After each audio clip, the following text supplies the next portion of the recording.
Nightly greetings, one and all. William Theo here, homegrown and happy to bring you development obtaining of later around the planet. Russian President Vladimir Putin is finishing the year with a strong kick in his foreign relations agenda, with visits to the Desert Kingdom and the United Arab Emirates beginning tomorrow, Wednesday. Over the summer, the Russian strongman flew to China to share in the celebration of China's 10th year of its highly touted Belt and Road Initiative. Putin is making this trip to rekindle bilateral ties with Crown Prince Mohammed Salman of Saudi Arabia and leaders of the UAE. In addition, Putin is expected to discuss matters on energy security, regional peace, and to include the war between Israel and Hamas that many fear would spill over to other Arab countries in the region. It has stood over half a millennium, or over 600 years, since its construction or completion in 1345. And its tragic defacement and being nearly razed to the ground over 4 years ago was a worldwide source of concern and cooperation to see its reconstruction.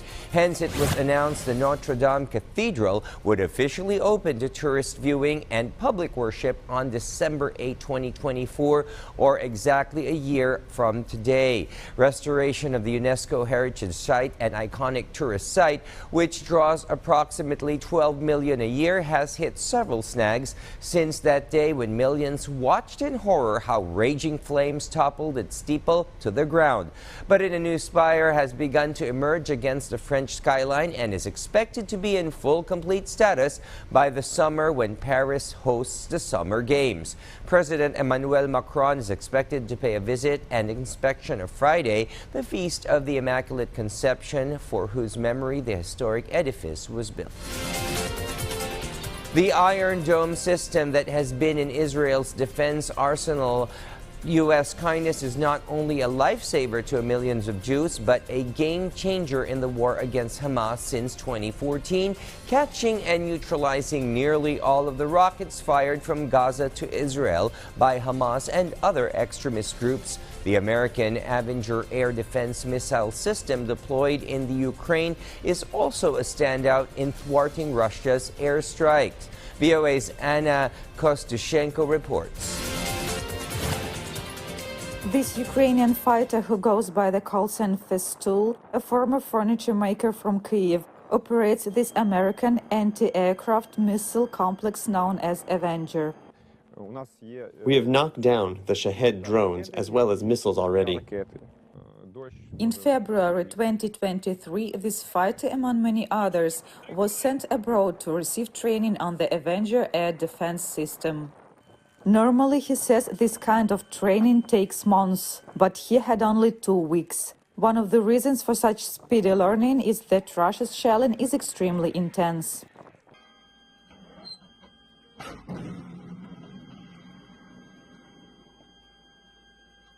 Hit the target. In March 2023, the first Avengers went online in Ukraine. Military press officer Vitaly Georgiev says they are protecting both civilian and military targets. Russians attack not only the military facilities, but also critical infrastructure and civilian population. So almost all air defense systems are used to defend these facilities and civilian buildings as well.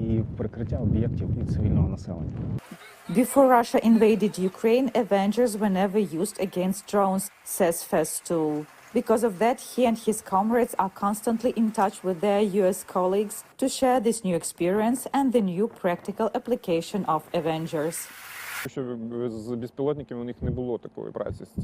They didn't have such trouble with drones like we do. Normally, these Stinger missiles are used to hit the enemy's airplanes and helicopters. The full deployment of the combat complex takes only 15 minutes, from the moment the alarm sounds to the first shot. It only takes 2 people, the driver and the gunner, to operate this system. Anna Kostyuchenko for VOA News, Ukraine. At this juncture, we turn to our colleague in PTV Pine City Studios for the latest developments in the Cordilleras. Ala. Naimbag Arabi Pilipinas, nagkikaykay sa ti lokal na gobyerno ti Baguio dat dumahensya kan organisasyon iti celebration ti World AIDS Day kasuporta iti kampanya tapno malapdan ting ubat nga to akaso dagiti makapkaptan iti daytoy asakit. Manipod Session Road aging iti Melvin Jones Ground, nagparada dagiti kamang ti nagdudumang nga opisina, ahensya kan organisasyon. Sigun kini City Health Services Officer Dr. Celia Flor Brillantes, ngumat nga to ti kaso ti persons living with HIV iti Baguio City tunggal bulan. Nagserbimat asang ili ni Althea Marie Latuman, may isa kadagiti advocate kan volunteer tapno may pakamo ti epekto ti HIV iti may sa tao.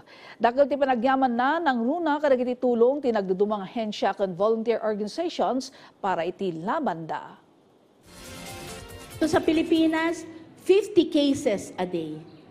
And I just knew this morning, nung tumataas po ang Baguio City, pero mukhang dumadami na rin po ang ating kaso, from 15 to 20 a month of our HIV cases, nakikita na po natin dito sa City of Baguio.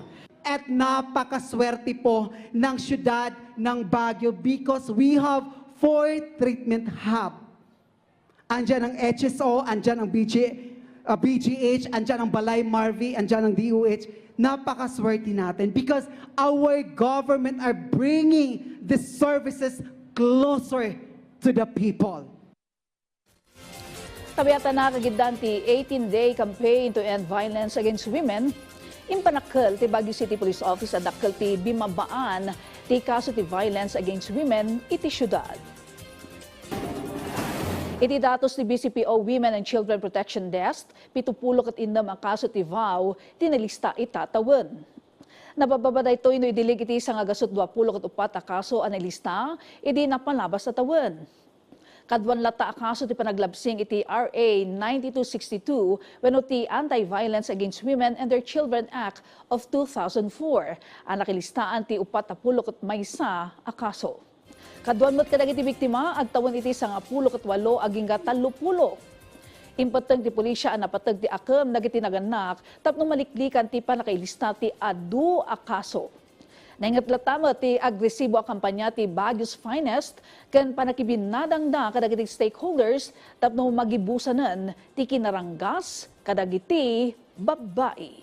Ang mga ginagawa ng ating kapulisan, no, lalong-lalo na yung mga nasa lower units natin kasi sila yung nasa nakakasalamuha po ng mga tao sa barangay. So yung effective yung seminars or lectures nila, campaign, and then of course yung multimedia guiding natin sa posting, and then distribution of IEC materials, yung dialogue and meetings natin, and yung interagency coordination.